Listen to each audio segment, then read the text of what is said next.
Good morning.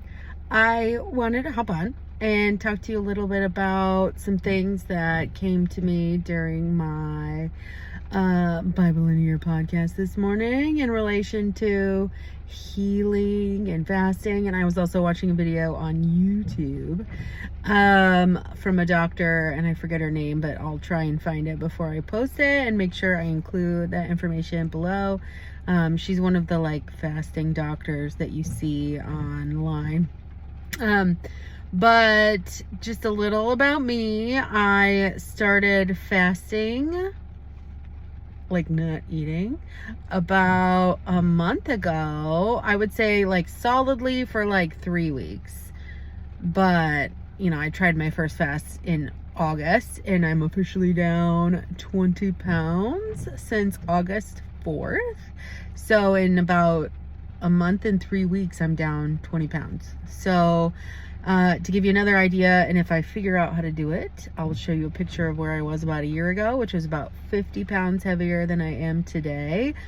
So 30 of those pounds were from working out and trying to do reduced calorie deficit. So I was trying to stay, I was including a bunch of stuff in my diet, Greek yogurt instead of sour cream and Greek yogurt instead of cream and things like that, because I do like cooking, and I'm not knocking that. That was fine for me. I had 30 pounds to lose. I feel stronger. I got in a habit of working out. It was great, but I just was still feeling really tired all the time, and I do have troubles with sleep. So I often wake up at 2 a.m., 1 a.m., 2 a.m., 3 a.m. 4 a.m. is a good solid night's sleep for me.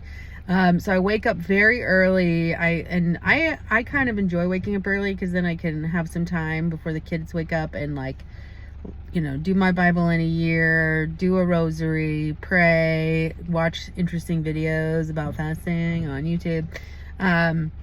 But this morning we were doing basically I think we're in the Gospel of Luke, and we're leading up to the crucifixion of Jesus. And so he's on Mount Olive, and the guards come and get him, and somebody swipes the ear off of one of the guards, and Jesus just goes over and it's boom, healed.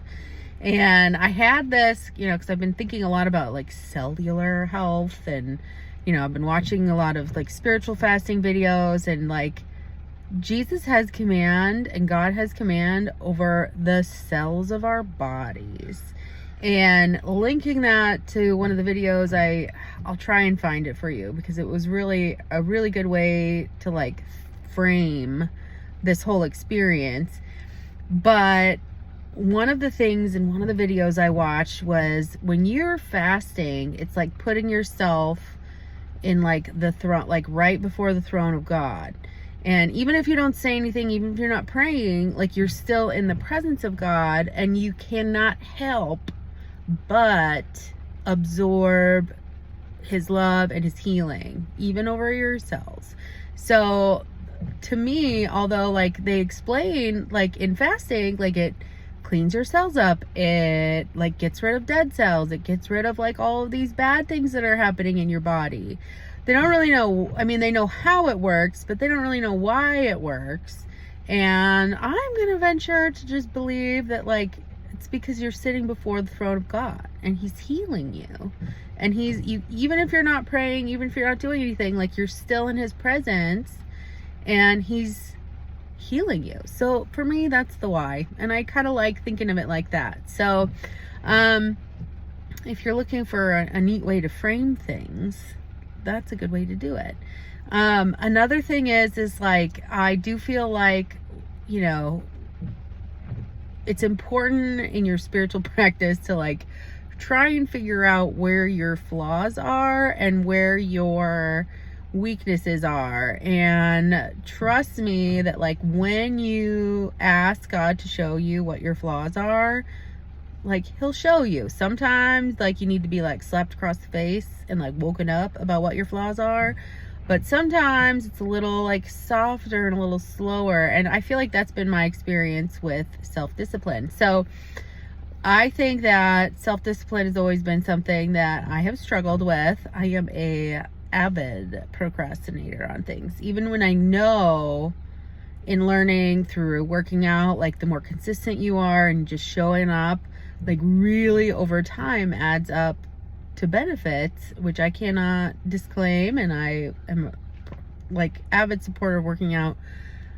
Even if you start out small, it's like so great for just like self-discipline. So although I feel like I've been building that, I feel like this has been one of those things where it was like, wow, I am capable of shutting down my procrastination and really dedicating myself to something that is important for myself, for my kids, for my family, and my spirituality. So I think right now that's where I'm working. I'm working on my self-discipline, and just it's crazy when you realize that you can say no to stuff. Like if you have food addiction, or if you have like anything like that, it shows you that like you actually do have the power to have control over what you're putting in your body. Now, disclaimer, I myself probably had some disordered eating growing up. I was probably a little bit of a binge eater. Like it was an emotional support tool, albeit an unhealthy one. It was how I coped with things, and like counseling has really helped too. So if you haven't been in counseling is awesome. But it just helps you recognize, like, because for me, like I would get so in my head that like I was disconnected from my body. And so you can just eat and eat and eat and eat and eat and get that dopamine, which was like the only thing that would make you feel better. So fasting totally rewires your dopamine pathways, which is kind of cool in a cellular way. And it turns on your GLP-1 hormone. Yes, GLP-1. That's stuff that people are paying money for. And I have no knock on that. No knock on that whatsoever.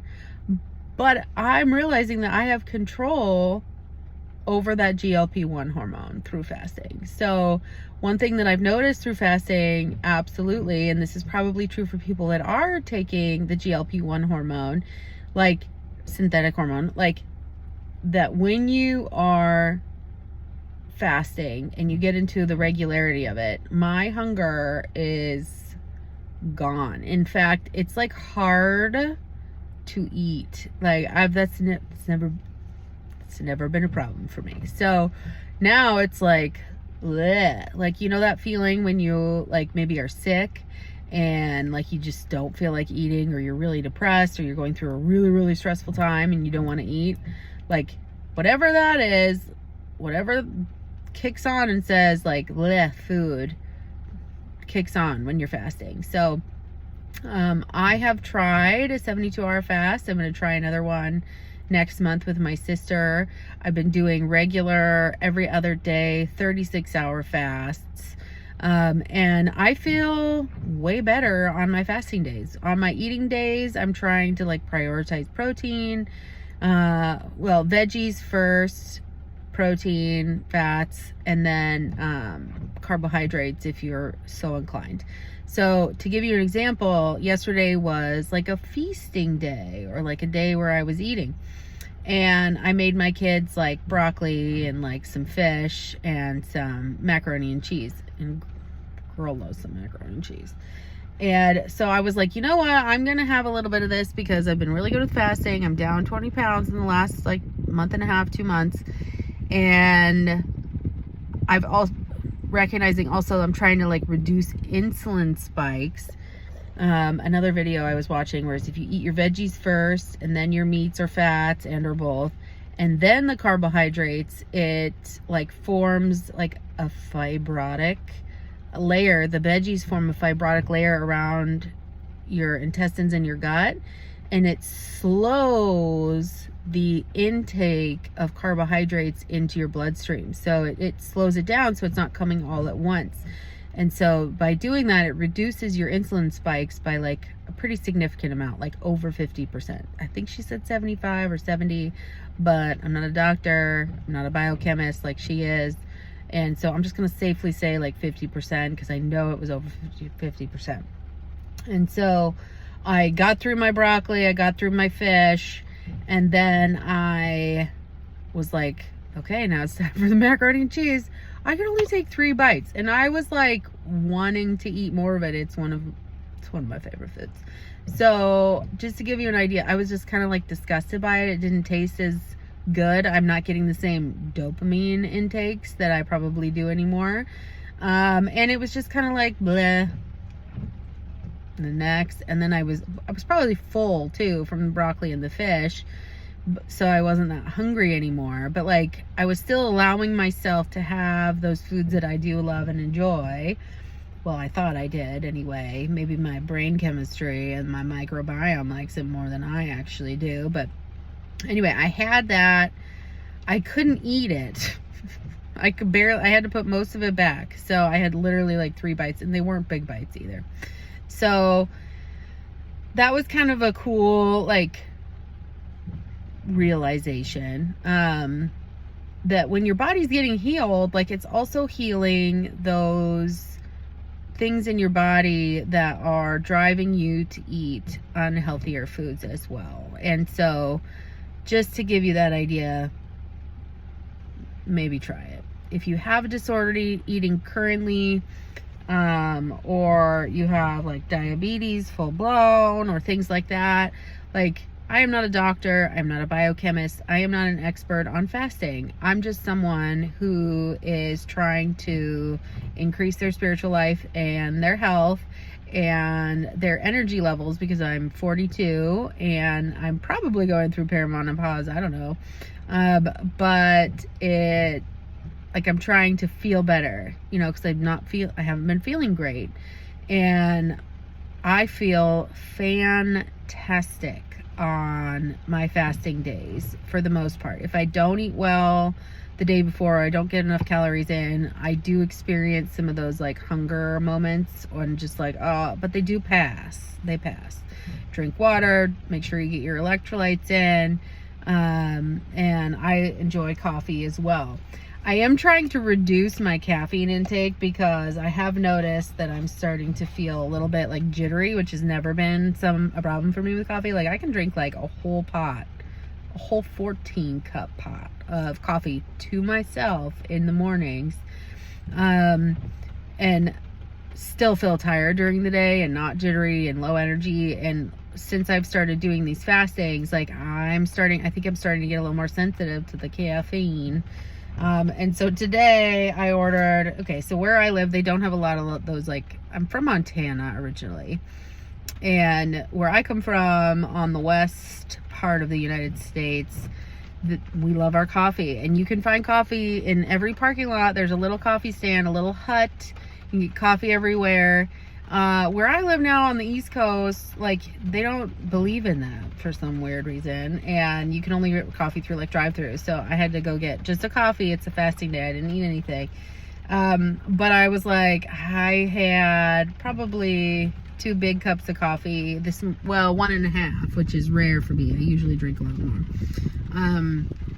And so I'm trying to reduce my coffee intake. So I got a half decaf, half regular. So we're gonna take it slow, see how I feel. But right now I feel very energetic, very excited. I'm waiting for the library to open so I can go study for a little bit, get some reading done, and start my day before I go pick up the kids. It's like 8:48. So any hoozles, if I can find that video, I will. I'll try to post a picture, new to YouTube, of where I was about 1.5 years ago, if that's helpful.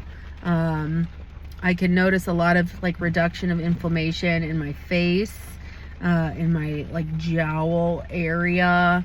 I noticed a huge reduction in my visceral fat. So I'm one of those people who carries a big chunk of their weight right here on my belly.